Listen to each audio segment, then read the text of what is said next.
சோறுண்டு சுகமுண்டு மது உண்டு மாது உண்டு மனம் உண்டு என்றால சொர்க்கத்தில் இடம் உண்டு.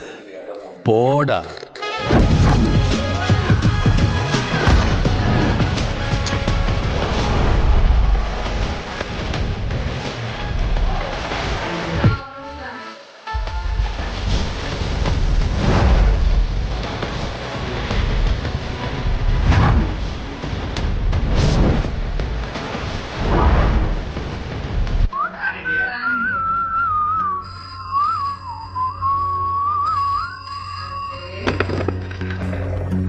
என்னடா நடக்குதுங்க?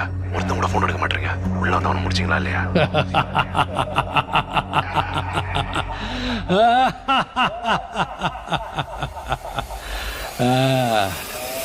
முடிச்சிடலாமா?